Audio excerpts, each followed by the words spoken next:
dream I know, deep up my feelings for you. The organized labor said that 1 week grace that was given to federal government last week, Tuesday, June 4th, 2024, would expire by midnight of Tuesday, June 11, 2024. Moving on after this, the legal team of the detained leader of indigenous people of Biafra, Wãtñing, has called on Nigerians and all the media houses in Nigeria to desist from calling IPOB a terrorist group. But guys, before we commence, fully welcome back to this wonderful channel to bring you back-to-back updates and information as they hot. If today is your first time of watching, kindly subscribe, like, comment, share, and also turn notification bell to get notified whenever we drop our video. Because I'm sure you don't want to miss out the channel latest news happening on social media. To all amazing subscribers, thank you so much for joining us on today's news. So guys, let's proceed. The organized labor said that the 1 week grace that was given to federal government last week, Tuesday, June 4th, would expire by midnight of Tuesday, June 11, 2024. The labor said, should the federal government and National Assembly fail to act on the demand of workers by tomorrow, being Tuesday, that the organ of the Nigeria Labour Congress and the Trade Union Congress would meet to decide on the resumption of the nationwide industrial action relaxed last week, Tuesday. Chris Onyeka, an Assistant General Secretary of the Nigeria Labour Congress, stated this on Channel TV this morning. The morning brief shows on Monday, and he said that the federal government and the National Assembly have the call now that it is not their call, but their demand is there for them, that is the government, to look at and send an executive bill to the National Assembly, and for the National Assembly to look at what they have demanded, the various facts of the law, and they will come up with the National Minimum Act that meets their needs. So if that does not meet their need, they have given the federal government a 1 week notice to look at the issues, and that 1 week expires tomorrow. So if after tomorrow they have not seen any tangible response from the government, the Nigeria Labour Congress said that they will meet to decide on what next. When asked what the decision of the labor would be should the government insist on 62,000, Onyeka said that it was clear what they said, and what they said is this: that they are relaxing a nationwide indefinite strike. So it's like putting a pause on it. So if they put a pause on something and that organ that govern them as trade union decide that they should remove that pause, it means that they are going back to what was in existence before. My people, what can someone get for 62k? And the labor said if federal government and National Assembly failed to act on their 250,000 they demanded by Tuesday, that their organ would meet to decide on the resumption of the nationwide strike. They paused since last week. This present Nigeria, how many liters of fuel can that 62,000 buy? How much tomatoes and pepper can that purchase? Sincerely, Nigeria leaders, we need to wake up and do the needful. All this punishment on civil servants must stop. They need to build a nation where no man is being oppressed. Indeed. Or better still, the senator, reps, governors, and others should also be placed on the same minimum wage. Honestly, because it be like say the breeze no they touch them. So they feel that they can use Labour Congress anyhow. Or maybe probably the way they presented themselves.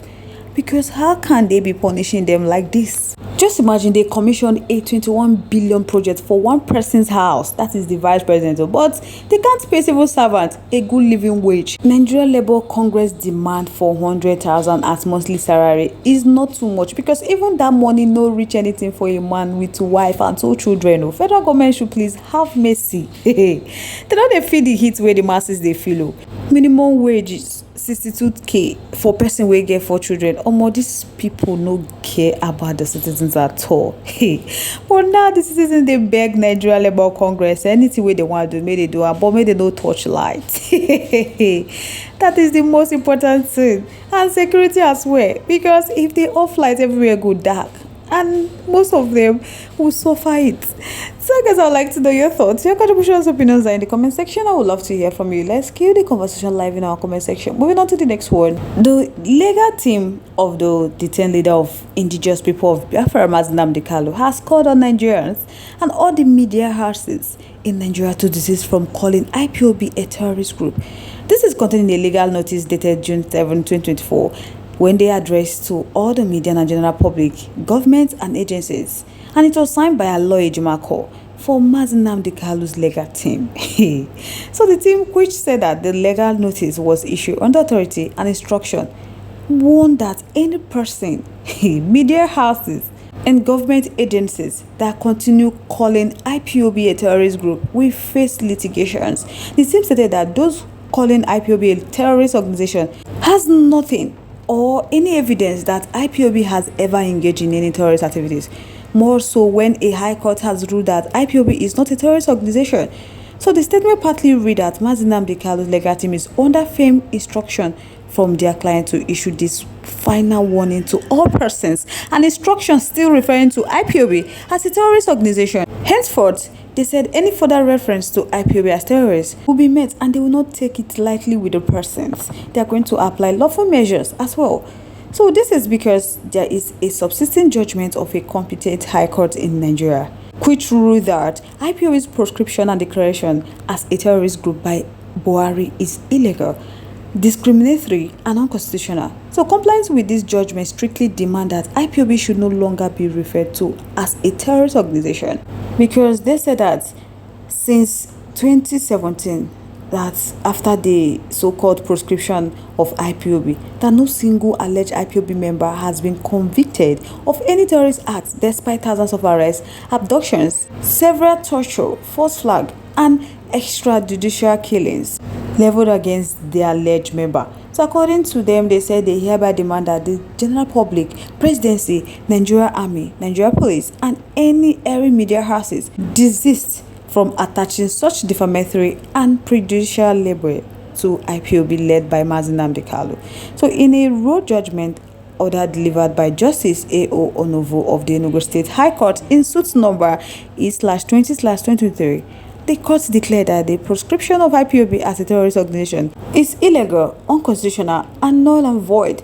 So the suit is between Nnamdi Kalu applying for himself and on behalf of the members of the indigenous people of Biafra as applicant, and Federal Republic of Nigeria President, Federal Republic of Nigeria Attorney General of the Federation and Minister of Justice Federation, Governor of Ebonyi State, and the S3T Governors Forum as 1 to 5 respondents. So guys, they mean what they said, because if they see anybody or hear anything like that from anyone, they won't take it lightly with the person, and they say they're going to apply lawful measures to make sure that that person pay for whatever he or she have said, because there was no evidence backing that. So guys, I would like to know your thoughts, your contributions, opinions are in the comment section. I would love to hear from you. Let's keep the conversation live in our comment section. Once again, thank you so much for staying tuned. Really do appreciate. On this note, we have come to the end of today's segment. Till I come your way next, stay safe guys. Bye.